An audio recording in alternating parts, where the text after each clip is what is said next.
Olá, aqui o Soberania em Debate, um programa do movimento SOS Brasil Soberano, do Sindicato dos Engenheiros do Estado do Rio de Janeiro.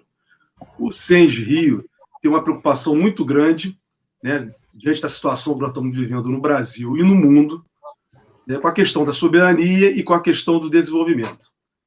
E dentro desse processo todo, né, entra a questão da história e da cultura. Então, hoje nós vamos ter um programa realmente para tratar, de certa forma, de uma parte da cultura, né, que alguns consideram a sétima arte, chamam de sétima arte. Beth, com quem nós vamos contar para esse programa de hoje?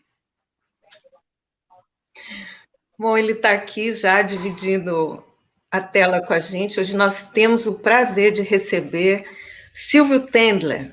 Silvio bom, ele dispensaria a apresentação, mas a gente só queria dizer que nós consideramos o Silvio um dos maiores cineastas e documentaristas brasileiros. Ele é um ícone cultural do movimento de resistência, de afirmação da identidade brasileira. Ele tem uma vida dedicada às causas democráticas, libertárias e emancipatórias. É carioca, já produziu e dirigiu mais de 70 filmes, entre curtas, médias e longas metragens. Em 81, ele fundou a Caliban Produções, que começou as suas atividades com biografias históricas maravilhosas, como Django, JK, Marighella, entre outros. É uma honra receber você hoje no Soberania e Debate, Silvio Tendler. Seja muito bem-vindo. Muito obrigado pelo convite. É um prazer e uma honra estar aqui com vocês, estar dentro dessa sala do SENG, que é um parceiro histórico de vários desses filmes, né? Nós começamos juntos fazendo com as privatizações da distopia do capital, depois fizemos O Dedo na Ferida, e agora estamos lançando nossa trilogia, que é A Boa Sua Vida. Obrigado, Beto, obrigado, Jorge. Mando um beijo em todo esse pessoal do SENG e também à frente do Brasil Soberano, que é fundamental nessa luta, nesse momento que nós estamos vivendo. Obrigado, Silvio.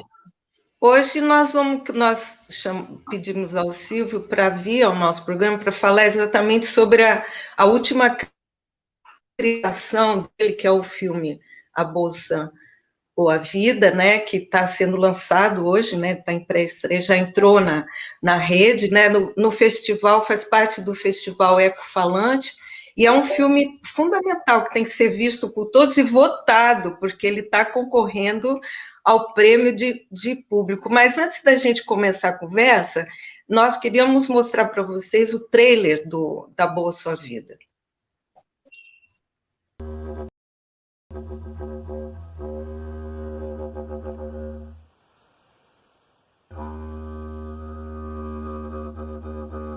Junto com as caravelas, chegaram a imposição de um modo de ser, um modo de ver, conhecimentos que não estavam interligados com o nosso modo de ser e de viver, né?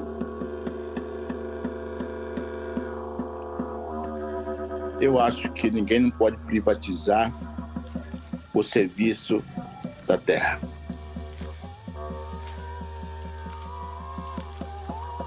Nós estamos nos tornando, na verdade, seres indesejáveis. O seio da Mãe Terra, que é lugar de vida, se transformou nas entranhas geradoras de morte. O demônio é isso aí, mano. Essa merda de vida que nós vivemos aí. E as pessoas também não vão se unir contra o pandemônio. O pandemônio é o fruto do capitalismo. As pessoas querem se unir para acabar com o capitalismo? Você acha que as pessoas querem se unir? Os caras abriram o shopping há pouco tempo aqui, o shopping lotou, mano. Eu distribuo cesta básica desde o início da pandemia. Eu vi gente se humilhando, trabalhador, pai de família chorando, me pedindo cesta, pô. É covardia, é revoltante. Será que se eu trabalhar dia e noite como entregadora, que eu consigo comprar um apartamento desse? Trabalhar e estudar alimenta muito o meu ódio de classe. Porque o neoliberalismo, ele não é só um sistema econômico, ele é um sistema cultural e de pensamento. Como eu posso admitir que vivemos numa democracia em que falta alimento para as pessoas e sobra tanto na mesa de hoje? E o direito fundamental que a democracia brasileira tem negado a alguns é o direito à vida. O que significa que o número de bilionários do planeta conseguiria acabar com a pobreza do dia para a noite vezes 7? É que todo mundo poderia ter uma condição de vida digna, uma condição de vida humana. Não é ficar brigando o Estado mínimo, coisa do gênero. Isso é um besterol ideológico. Algumas coisas não podem faltar a ninguém, isso é básico. Os países estão -se a endividar para fazer face à pandemia. O capital financeiro em alta, a economia em baixa. In the long term, the idea that we can control the big multinationals, we can control Amazon, for example, by appealing to the generosity of those who are making fortunes from it, is fantasy. Mr. Jeffrey Bezos, who owns Amazon, has had an increase of his wealth since the start of 2020 of $80 billion. Just one person, just this year, in this crisis. A gente vive uma realidade que é a do Estado máximo para os ricos, até nos momentos de crise, e os mais pobres têm Estado mínimo. Só tem um problema dessa guerra. É uma guerra que é lutada com regras que quem define são os que têm as maiores armas.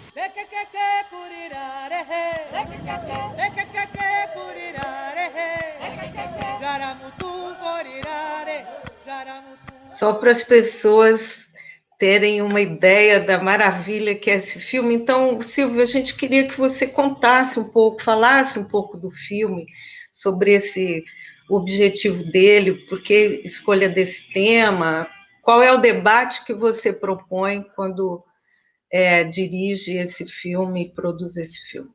Bom, esse filme ele é parte de uma trilogia. Ele nasceu depois das privatizações da distopia do capital, O Dedo na Ferida, e atualmente nós estamos vivendo o problema do Estado mínimo. Existe uma proposta governamental de destruir todas as conquistas da sociedade do bem-estar social, destruir tudo que o Estado brasileiro construiu ao longo desses séculos. Eu não estou falando anos, eu estou falando séculos. Tudo que nós temos estou falando séculos, por exemplo, porque está na bússola do governo a privatização do Banco do Brasil. Né? A privatização do Brasil o Banco do Brasil vem do Império. Né? Vem a privatização dos Correios. Agora, propaganda do governo. Não existe país no mundo que não tenha Correios próprios. Só no Brasil que eles estão querendo inventar essa moda. Então,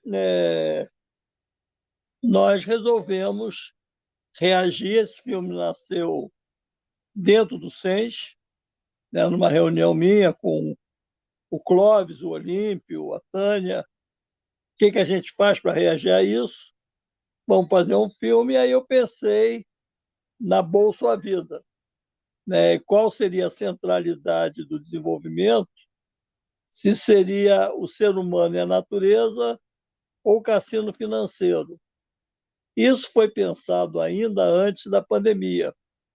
Como nós estamos num momento de crise econômica muito grande, até por conta da reforma trabalhista, os sindicatos estão descapitalizados, nós teríamos que fazer esse filme com um outro desenho, tipo um trabalho cooperativo. Né? Teríamos que fazer uma vaquinha entre as diversas entidades, entre os diversos sindicatos que concordam que a gente tem que falar desse assunto. E aí esse quebra-cabeça começou a ser armado dentro do SENS. O SENS começou a chamar instituições parceiras para entrarem nesse projeto. Dos primeiros a aderirem foi o Simpro. O Simpro entrou logo, aí veio a Federação Nacional dos Arquitetos, E aí foi virando uma bola de neve e nós conseguimos os recursos, os economistas vieram para esse projeto também, e aí nós conseguimos, então, montar esse quebra-cabeça, só que aí chegou a pandemia. Quando a gente tinha arquitetado a produção do filme, veio a pandemia e todos ficamos trancados dentro de casa, confinados. E aí, o que a gente faz? Espera passar a pandemia, não faz nada. Não, vamos fazer por videoconferência. O pessoal diz, mas vai cair a qualidade. Eu falei, é melhor a gente ter uma imagem menos bonita, mas a gente ter o filme. Vamos fazer por videoconferência. E aí funcionou. E aí nós viajamos o Brasil inteiro e mundo, fazendo entrevistas por videoconferência e conseguindo construir um trabalho colaborativo, em que amigos mandavam as imagens que nós tínhamos que usar para falar dos problemas no filme das suas regiões, porque a gente também não queria fazer um filme apenas pessoas falando. Nós não queríamos aquele bando de janelinhas 3x4 falando. Nós queríamos fazer um trabalho ilustrativo. Nós estávamos falando da Amazônia, da destruição da Amazônia. Precisávamos dessas imagens. A gente falou da Serra da Moeda, da mineração da Serra da Moeda, que consome 640 mil litros de água por hora na destruição de uma região tombada. E aí a gente foi colecionando esse material, montando tudo virtualmente, e nasceu a Bolsa Vida, que eu acho que talvez seja o meu trabalho mais interessante, tanto pela forma como ele foi feito, como pelas teses e pela defesa dos pontos de vista que ele faz. Nós caminhamos por esse país apoiados por atores sociais fundamentais. A gente ouviu nesse filme Descendentes dos Povos Originários. A gente teve a Márcia Mura, em Rondônia, que é uma doutora em história oral, que apresenta o povo Mura. O filho dela, o Lucas, trabalha. O marido dela, o Inemar, trabalha, ele é do MAB também. Nós ouvimos o Almir Suruí, que é uma liderança indígena. Nós ouvimos o Ailton Krenak. Nós tivemos vários participantes dos povos originários. Nós tivemos a presença dos quilombolas, representado pela Givânia, que vem lá de Pernambuco, de Conceição das Crioulas. Nós tivemos o Soca Fagundes, que vem da Rocinha, e nós tivemos a Sol Bueno, que vem lá da Serra do Cipó, em Minas Gerais, e não poderíamos deixar de ter a Duda, né? A Duda, que é entregadora uberizada, que também é estudante de arquitetura no Rio de Janeiro, e que faz esse link entre a cidade e os pontos de vista que a gente defende. E tem o Paulo Galo, lá em São Paulo, que também está conosco, tanto no filme, nós estamos fazendo um filme para o Simpro também, em defesa do sindicalismo, e está nesse filme. E o Galo, além de ser uma liderança combativa, uma figura politicamente muito importante, é rapper. E aí ele apresenta um rapper dele no filme. Então, o filme está um documento muito interessante, grandes personagens, e também esses são os atores populares que defendem seus pontos de vista. Nós também tivemos economistas, nós tivemos o Ladislau Dolbor, que é um grande economista paulista, nós tivemos o Eduardo Moreira, nós temos o Celso Amorim, né, que é ministro de Relações Exteriores, tivemos arquitetos, a Eleonora, o Patrick, né, tivemos gente de todos os quadrados que vieram enriquecer o filme O Yannis Varoufakis veio lá da Grécia para falar da Internacional Progressista. O Ken Loach veio da Inglaterra falar da solidariedade. Né? Então, é um filme. Jeffrey Sachs, dos Estados Unidos, Boaventura Sousa Santos, de Portugal. É um filme para ninguém colocar defeito.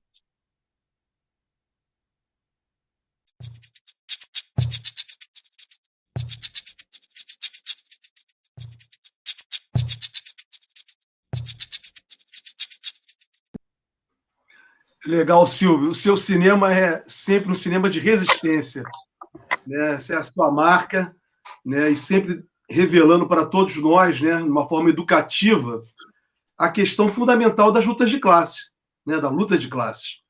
E me parece, pelo trailer do seu filme, né, parece que exatamente esse é o temas que passa por toda a obra, né? Concentração de capital, e que é tão importante hoje, Silvio, né, principalmente para a formação, né, a formação da juventude, a formação do movimento sindical, porque cada vez mais, né, os capitalistas, como foi apresentado no trailer, procuram desviar, tirar a atenção das pessoas para o coletivo, né, para a vida, né, e sempre na especulação e colocando cada um como empreendedor, algo puramente individual. O seu filme é uma grande oportunidade para uma grande aula. Mas eu queria entrar agora um pouco na política, a partir do seu filme, a partir do trailer, e da sua fala, da sua experiência. Eu me recordo que eu assisti um documentário seu com o general Giap. O general Giap é considerado o maior general do século XX, né? Lutou ao lado de Ho Chi Minh, né? Contra as forças, né, francesas na guerra colonial do Vietnã, e depois contra os americanos, né? Foram fundamentais, quer dizer, um país colonizado, que superou o colonialismo e depois enfrenta a maior potência militar e econômica do mundo e vence. E eu assisti essa sua entrevista com o general Giap.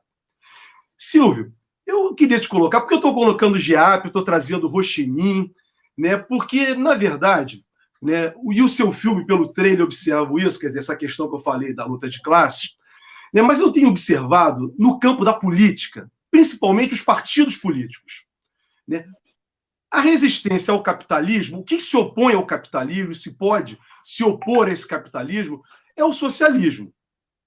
E eu não vejo, Silvio, hoje, os partidos políticos falarem isso com clareza para a população.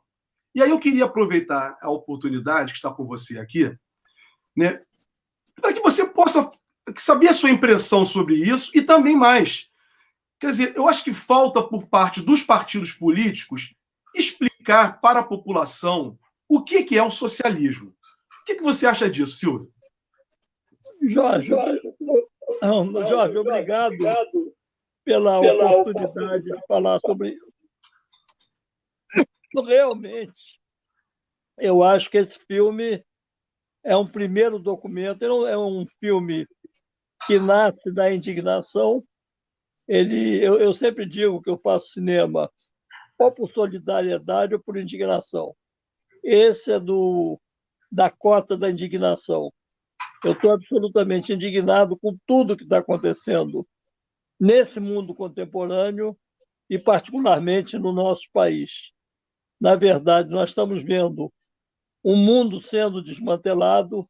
Eu mostro isso no filme, aqueles milhares de pessoas morrendo afogados no Mediterrâneo, tentando fugir da África, da Ásia para a Europa, aquelas pessoas aprisionadas na fronteira com os Estados Unidos, né? Como se fosse uma coisa normal, como se fossem pessoas que quisessem individualmente melhorar a qualidade de vida. Não é isso. Elas estão fugindo da fome, elas estão fugindo da miséria, e a gente está indiferente a isso. Então, o meu próximo trabalho, inclusive, é sobre isso, sobre a fome. Eu quero discutir essa questão da fome. Quantos entre nós já morreram nessa pandemia e a gente não toca no assunto? A gente atribui, e é uma coisa muito grave, esses 600 mil mortos já por conta desse governo genocida, por conta da Covid, mas, paralelo a isso, Quantos milhares de pessoas morreram de fome, perderam suas casas, perderam suas condições de vida, perderam seus empregos, pelo mesmo governo genocida. Eles estão fazendo essa coisa desse Estado mínimo, é a miséria em estado absoluto. Então, nós temos que lutar contra isso. E você tem toda a razão, porque a gente fala muito que o capitalismo ele já se esgotou. Eu não vejo hoje ninguém defendendo a política desse governo, a não ser os próprios governistas, né? que encolhem a olhos vistos. A gente vê as pesquisas de opinião, o governo minguando, né? Então, eu não vejo ninguém defendendo essa política que está aí. Mas eu também não estou vendo nas correntes de esquerda um programa e um projeto alternativo ao que está aí. Então, a gente fala muito no anticapitalismo, mas a gente não consegue dar imagens, criar imagens ao que será esse socialismo. O que nós queremos como futuro, né? E é até bom a gente tocar nesse assunto hoje, porque hoje é sexta-feira, 13 de agosto, e é o aniversário do Fidel Castro. E aí todo mundo fala mal. Eu hoje escrevi um texto para Cuba falando da importância do Fidel na minha formação como cineasta. E eu aprendi com ele 3 lições essenciais. Uma é uma frase que está escrita na sala de um grande cineasta cubano também, Santiago Álvares, que é uma lição de vida. Intimidar-se frente à propaganda é como intimidar-se frente aos fuzis inimigos. Então, não tenha medo de falarem mal de você. Lute, defenda-se, contra-ataca, não se deixe intimidar. A segunda foi um filme que eu vi com o Fidel, que ele conta que ele estava fazendo pesca submarina, estava lá embaixo, apareceu um tubarão. E aí ele viu aquele tubarãozão, começou a fugir de fininho. E aí o tubarão percebeu que ele estava com medo e veio agressivo em cima dele. Quando ele viu que ele não tinha saída, ele virou e encarou o tubarão. E o tubarão fugiu. E aí ele conclui: assim se hace com os imperialistas. Então, aprendi a segunda grande lição: não tenha medo, não fuja, encare. E a terceira foi quando, em 1970, Cuba buscou a autonomia econômica e tentou fazer a safra dos 10 milhões, que daria independência econômica a Cuba, e eles não conseguiram. Lá para o meio do processo, quando Fidel percebeu que eles não chegariam aos 10 milhões, ele não fez nada, continuou tocando como se Cuba chegasse aos 10 minutos, aos 10 milhões, e começou a preparar o espírito da população para transformar o revés em vitória. Então, são 3 lições que eu aprendi com o aniversariante de hoje e que eu acho que são fundamentais a gente gravar nessa luta que a gente está enfrentando hoje no Brasil e no mundo contra esse genocida crônico, esse perverso, esse sádico que ri da morte dos nossos companheiros e companheiras, do nosso povo, e também aprender com o general Giap, que era um historiador. O Giap era um colega meu de história, ele não era militar, ele era membro do Partido Comunista Vietnamita, escrevia no jornal do partido, e ele era professor de história. E aí, quando o Ho Chi Minh começou a organizar a resistência pela independência do Vietnã, ele se virou para o Van, o nome do Giap era Van, camarada Van. Falou: Van, você estudou história, você vai ser nosso general. Você conhece tática de guerra, estratégia. E o Giap estudou e virou o maior general do século XX, reconhecido pelo Robert McNamara. O McNamara, que foi secretário da Defesa americana, que promoveu aquela Dien Bien Phu aérea, bombardeou Hanoi, e não fez os vietnamitas não se renderam, e o GIAP ganhou a guerra ali naquele momento, 72, mais ou menos. Quando eles se encontraram anos depois, o McNamara falou para ele: você é o maior marechal do século XX. E aí ele humildemente respondeu: eu não, o povo vietnamita. E o GIAP, ele venceu não apenas os franceses e os americanos, mas os japoneses também. Durante a Segunda Guerra Mundial, quando a França estava no Vietnã e enfrentou o exército imperial japonês, o Vietnã apoiou o Japão. O Vietnã sabia fazer alianças. Então, eles apoiaram o Japão, eles apoiaram a França contra o Japão, o Vietnã apoiou a França contra o Japão, na certeza que, quando acabasse a guerra, a França reconheceria e daria independência ao Vietnã. Não deu. Não deu, eles enfrentaram a França e derrotaram militarmente os franceses na Batalha de Dien Bien Phu em 54. O Ho Chi Minh era um grande político. Quando ele teve que enfrentar a França, ele procurou aliança com os Estados Unidos e tem correspondência com o presidente americano, mas também não quiseram dar independência para o Vietnã. Ele encarou, e em 75 o exército norte-americano saiu corrido do Vietnã. São os exemplos de luta que a gente precisa para mostrar que não são esses tanques na esplanada, velhuscos, enchendo de fumaça de óleo diesel a esplanada, que vão nos intimidar. Nós vamos resistir e nós vamos ganhar. E, como diz o Olímpio, vamos construir uma linda nação. Eu queria saber, assim, de você, quando foi na sua vida que deu aquele... que você decidiu que era isso que você queria fazer na sua vida, que era o cinema, que era a cultura, para poder contribuir e transformar a realidade? Olha, tudo na vida é uma construção, né? Na verdade, quem acredita no momento determinante e tal é o Henri Cartier-Bresson, que é um grande fotógrafo. Eu acho que é uma construção ao longo da vida. Eu sou de uma família de classe média, de pais liberais, que votaram no Marechal Lott, votaram no JK, apoiaram o Jango em Copacabana, numa Copacabana denista. Quando veio o golpe de 64, eu tinha 14 anos de idade.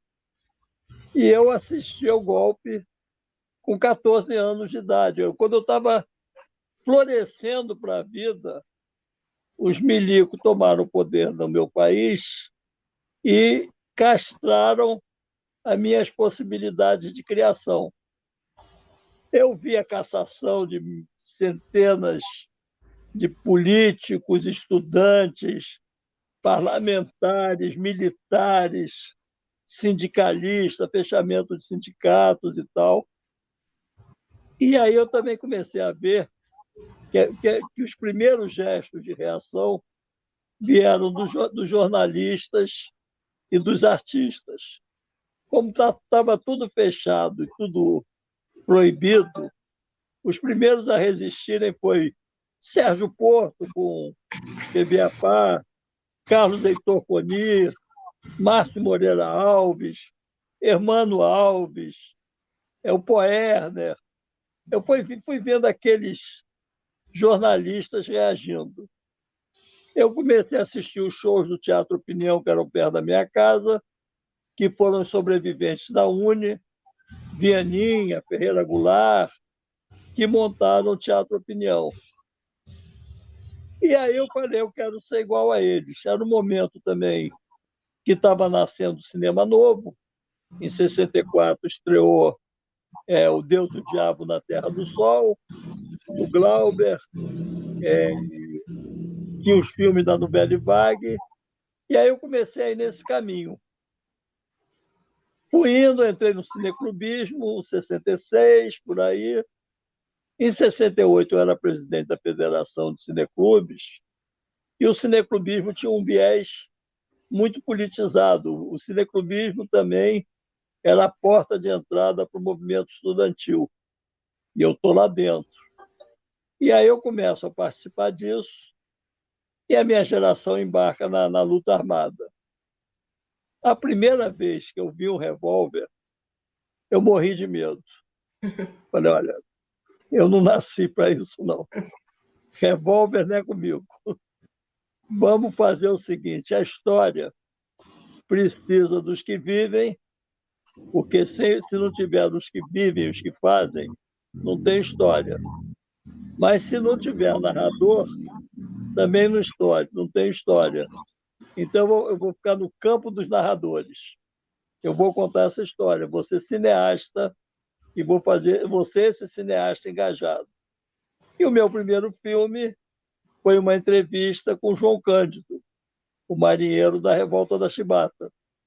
Eu fiz uma entrevista eu conheci o João Cândido Felisberto pessoalmente, entrevistei ele, e aí nessa confusão dos anos 60, um amigo meu sequestrou um avião para Cuba, eu fui perseguido, sem ter nada a ver com a história, mas naquele momento não adiantava tentar explicar.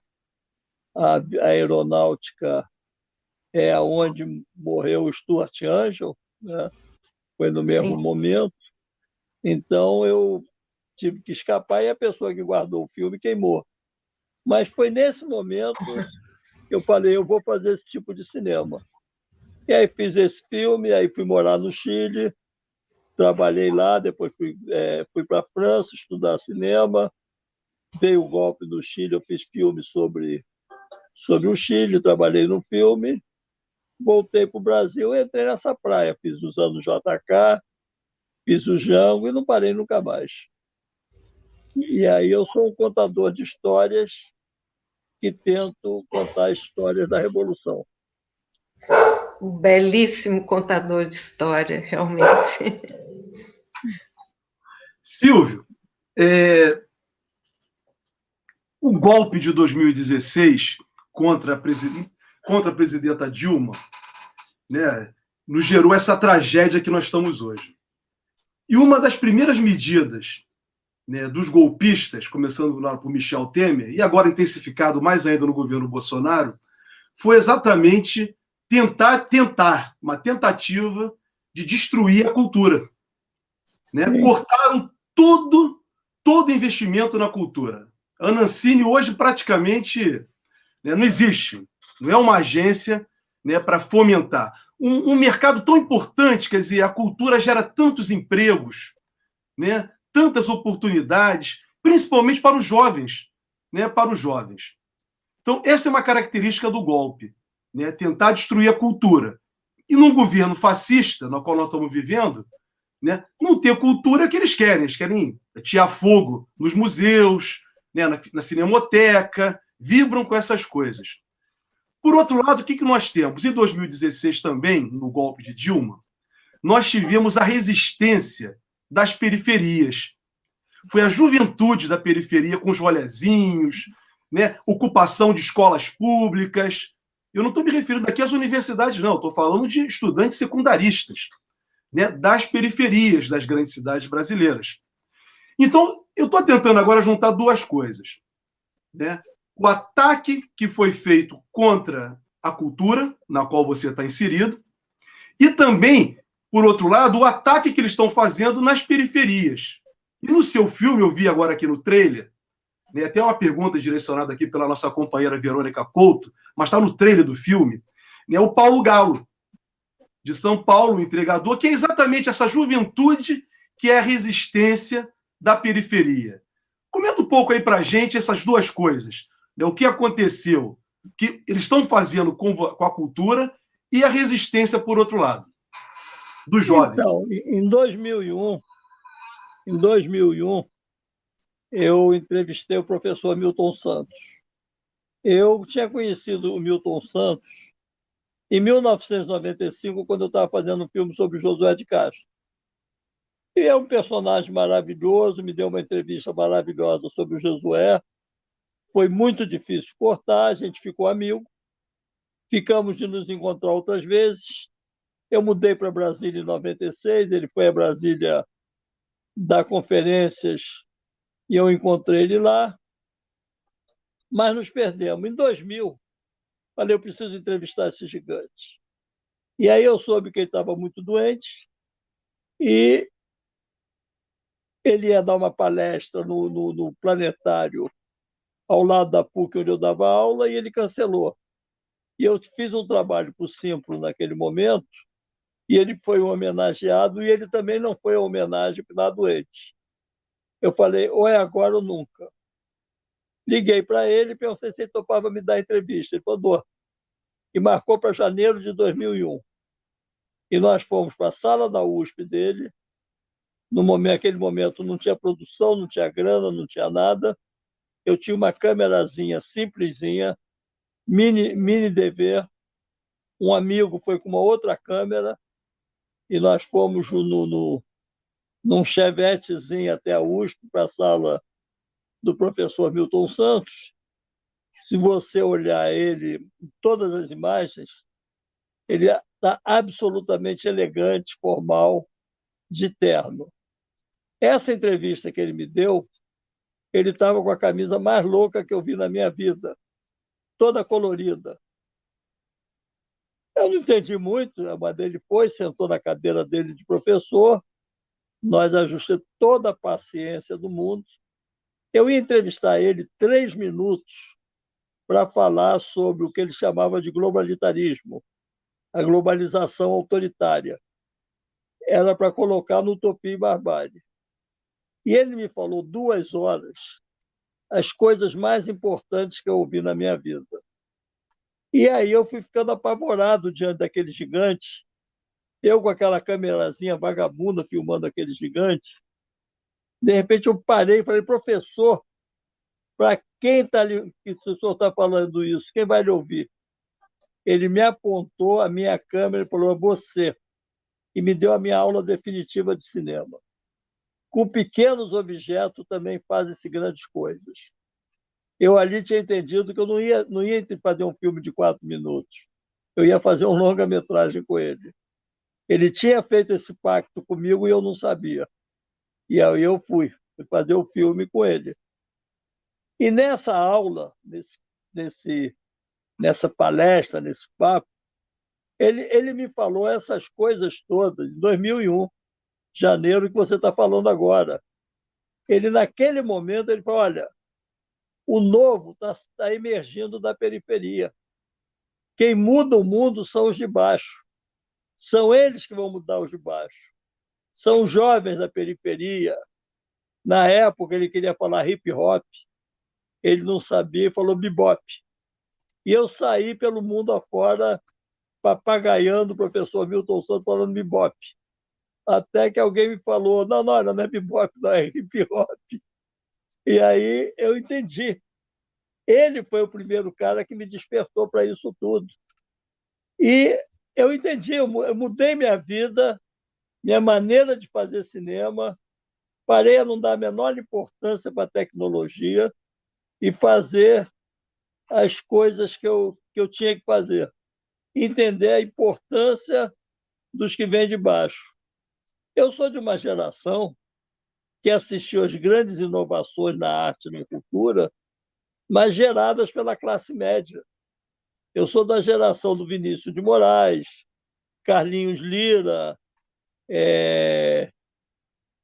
o Carlinhos Lira, que trazia do subúrbio para a casa da Nara Leão, o Cartola, o Nelson Cavaquinho. A Zona Norte vinha cantar na Zona Sul, tomando bom uísque do pai da Nara Leão. E o Milton Santos me ensinou diferente. Se você quiser ver a arte nova, vai nas quebradas. Aí você está falando, é o Rolezinho, são essas pessoas que estão mudando o mundo. É o Paulo Galo, entendeu? São eles que estão transformando o mundo. E eu aprendi isso com o Milton Santos. Então, Bom, depois que o filme ficou pronto, foi o sucesso que foi, devolvi ele para as periferias. O filme é um filme que é usado até hoje em sala de aula. Os jovens da periferia adoram ele, têm o maior respeito por ele, assistem esse filme. A viúva dele, Maria Helene, me contou que aquela camisa tinha sido uma camisa que ele tinha trazido para o filho deles, da África. Aí o filho dele olhou aquela camisa e falou: "Ah, pai, isso aí eu não vou usar, não."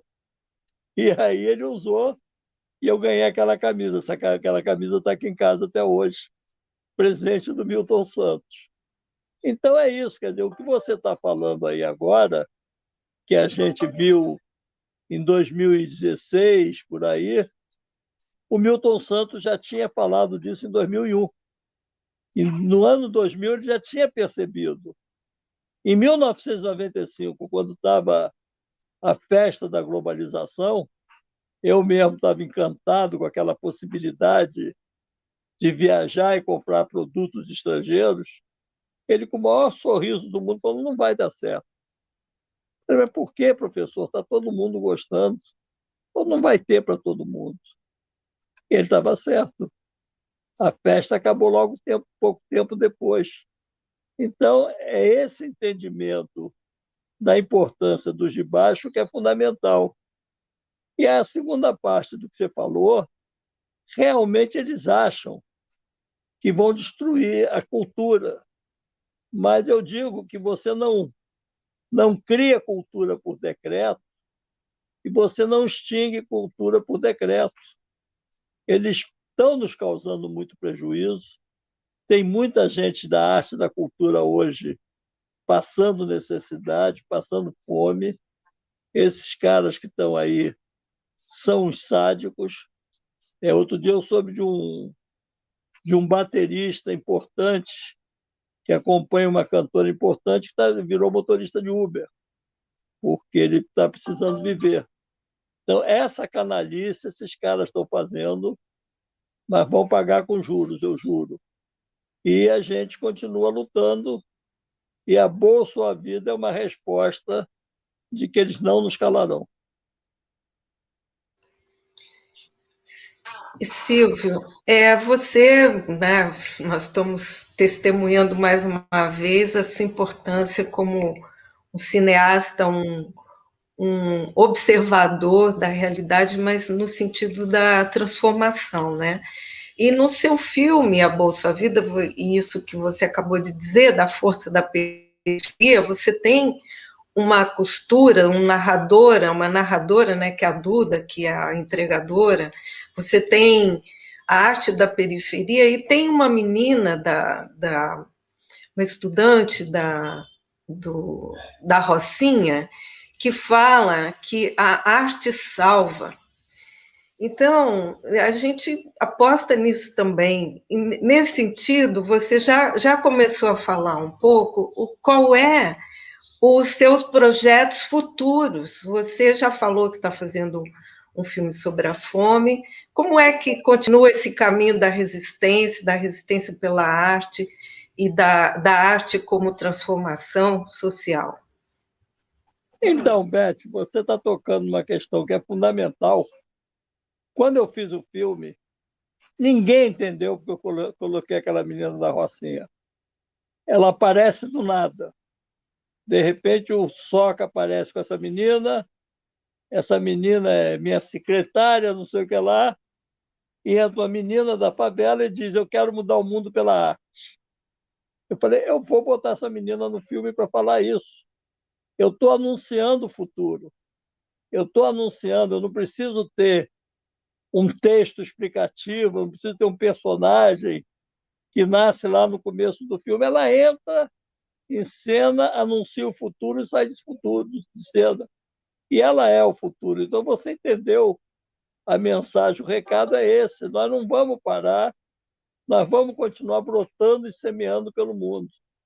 Então, não dá para parar. E aí eu já estou fazendo outros projetos, estou discutindo a questão da justiça, estou fazendo um filme sobre o caso Pisolato, né? Estou fazendo um filme sobre o caso Pisolato por uma questão de justiça. Vou começar a trabalhar essa questão da fome agora. Quero ver se eu trabalho o Brizola, que é um personagem mal conhecido, e no Brizola eu vou poder discutir essa questão do PTB, né? Porque o PTB foi roubado, foi garfado do Brizola para, deprimentemente, terminar na mão do Roberto Jefferson, né? Que foi preso hoje, né? Pois é, não, mas essa história eu tenho toda ela na minha mão, na minha cabeça, e vou contar ela direitinho. Porque eles devem ficar muito loucos aqui. Quando eles acham que eu esqueci, eu vou lá e apareço. Me lembro, apresento a conta de novo. E eu estou com essa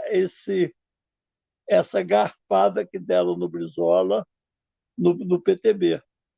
O PTB era para ser o partido do Brizola, a continuação do trabalhismo do Getúlio e do Jango.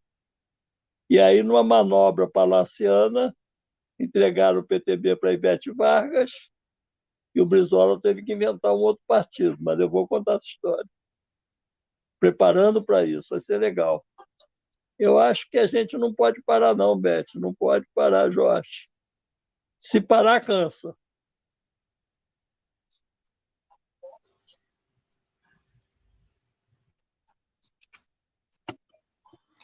Silvio, olha, o tempo passa rápido pra caramba, cara, contigo. Não dá pra gente ficar aqui umas 2 horas. O programa tá indo, né? Nós vamos ter agora também, Beth vai anunciar depois aí uma surpresa para os nossos internautas aqui que estão nos assistindo, né? Mas eu quero te dizer que esse teu projeto, né? Você tá uma pessoa que está ativa aí, trabalhando, cheio de ideias, né? Tratar de Brizola, tratar, né, de tudo que você falou que você pretende, realmente mostra um homem vigoroso, um homem jovem, né? Que a juventude é exatamente isso. A gente está com alegria, com leveza para pensar adiante. E sempre pensando adiante para o bem de todos, né?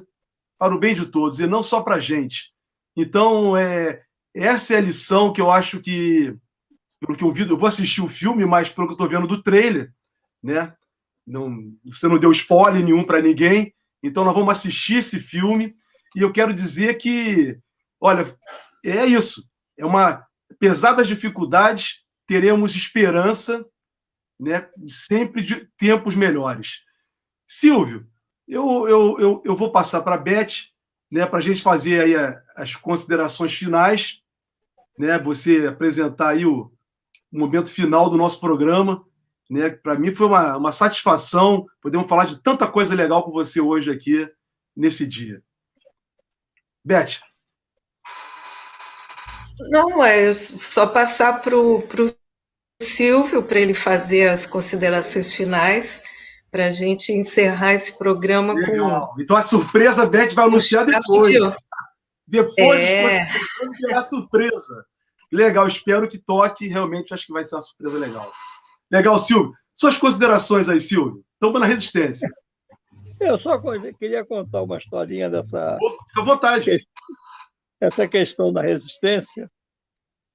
O primeiro torturado no Brasil com golpe de 64 foi o líder camponês Gregório Bezerra, que foi preso em Recife no dia 1º de abril, arrastado pelas ruas, amarrado numa corda, num jipe, arrastado e humilhado pelas ruas de Recife. Isso. Quando ele chegou no quartel, preso, que ele sentou no chão todo cheio de hematomas, que ele conseguiu afrouxar aquela corda, ele disse: enquanto há vida, há esperança. Então, eu faço isso como uma lição de vida. Enquanto há vida, há esperança e há luta. Não vamos desistir, o futuro é nosso. É isso, eu queria agradecer a vocês pelo convite, por estarmos juntos aqui, nesse espaço maravilhoso que é o SENS, nessa luta do SOS Brasil Soberano, e vamos juntos. O Beth, antes de passar, só queria... Foi tão bacana você tocar no Gregório Bezerra, porque é um homem com uma história gigantesca, escreveu sua autobiografia, né? Um comunista de verdade, um homem pobre, né, do interior lá do Nordeste, e que foi um grande homem, né, um exemplo para os brasileiros. Eu tenho o Gregório como uma das pessoas que eu tenho profunda admiração. Fico muito feliz em você lembrar do Gregório. E aí, tá aí uma sugestão. Quem sabe Silvio Tendler apresentando a história de Gregório Bezerra. Vai ser bom para quem não conhece. Uma grande oportunidade para a juventude brasileira. Beth. Ele é maravilhoso. O velho Gregório era maravilhoso.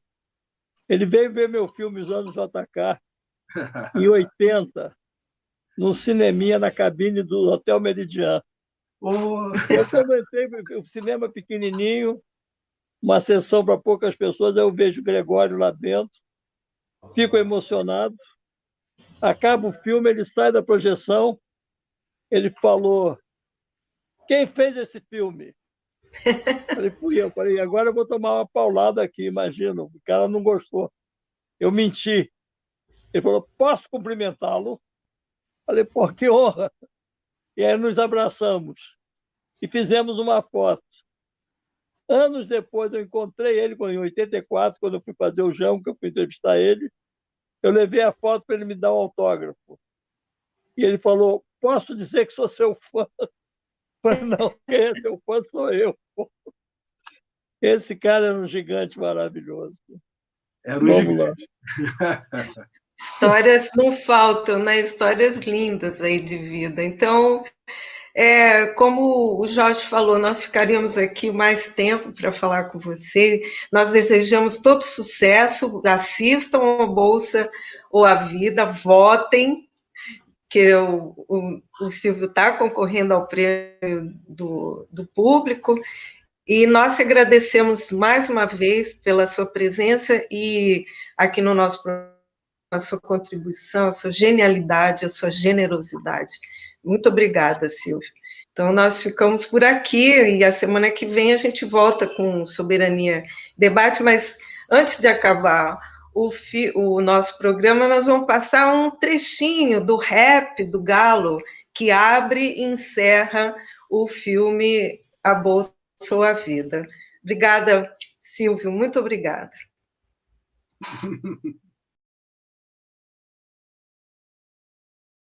Relações líquidas de um passado bruto, fruto de avanços na tecnologia, deságua lá no mar em noite fria. São grandes companhias frias, mentalidade assassina. Assina mesmo, assina o termo, assinalado, já tá feito.